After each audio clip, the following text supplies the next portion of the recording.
प्रेक्षकांनो नमस्कार. बुलेटिनमध्ये आपलं स्वागत. वळूयात बातम्यांकडे.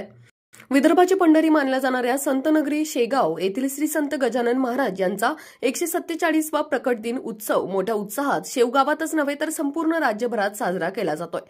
आज गुरुवारी हा उत्सव अंतिम टप्प्यात पोहोचलेला असून पहाटेपासूनच हजारो भाविक श्रीचरणी नतमस्तक झालेत. जीबीएसमुळे पुणे जिल्ह्यातील दौंड तालुक्यातील 37 वर्षीय सागर प्रल्हाद काची याचे 17 फेब्रुवारी 2025 रोजी पहाटे 2 वाजता ससून जनरल हॉस्पिटलमध्ये निधन झालंय. त्यांना 10 फेब्रुवारी 2025 रोजी जीबीएसची लक्षणं आढळून आल्याने दाखल करण्यात आले होते.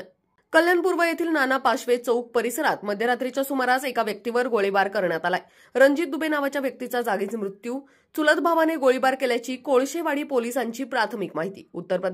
उत्तर प्रदेशात जागेच्या वादातून सुरू होता वाद. आरोपीच्या शोधात पोलीस. दिल्लीच्या मुख्यमंत्री म्हणून रेखा गुप्ता यांनी शपथ घेतली आहे. पंतप्रधान नरेंद्र मोदी यांच्यासह एनडीए शासित राज्याचे मुख्यमंत्री या शपथविधी सोहळ्याला उपस्थित राहणार होते. 12वी नंतर आता 10वीच्या परीक्षेला उद्या 21 फेब्रुवारीपासून परीक्षेला सुरुवात होणार आहे. यंदा राज्यातील 16 लाख विद्यार्थी परीक्षा देणार असल्याची माहिती आहे. या परीक्षेसाठी राज्यातील सरकारी, अनुदानित आणि खासगी व्यवस्थापनाच्या 23,000हून अधिक शाळांनी जय्यत तयारी केली आहे. महाराष्ट्राचं मी खूप मीठ खाल्लंय. महादेव, आई भवानी आणि छत्रपती शिवाजी महाराजांच्या आशीर्वादाने जे होईल ते मला स्वीकार असेल.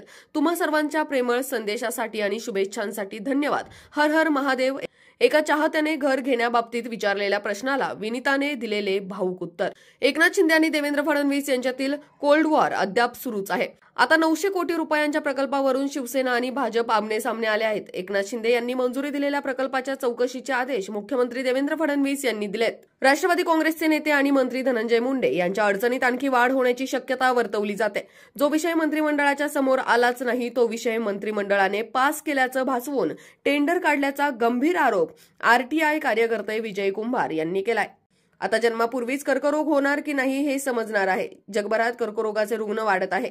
याचे लवकर निदान होणे हे महत्वाचं असतं. या पार्श्वभूमीवर आता जन्माला येण्यापूर्वीच त्याला कर्करोगाचा धोका किती आहे हे कळू शकणार आहे. अमेरिकन शास्त्रज्ञांच्या नव्या संशोधनातून ही माहिती समोर आली आहे. रेव स्पोर्ट्सने गुरुवारी दिलेल्या माहितीनुसार भारताविरुद्ध सामन्यातून फखर जमा हा बाहेर पडलाय, परंतु अद्याप पाकिस्तानने याबाबत अधिकृतपणे माहिती दिलेली नाही. फखर जमा जर भारत विरुद्धच्या सामन्यातून बाहेर पडला तर पाकिस्तानसाठी हा मोठा धक्का असेल.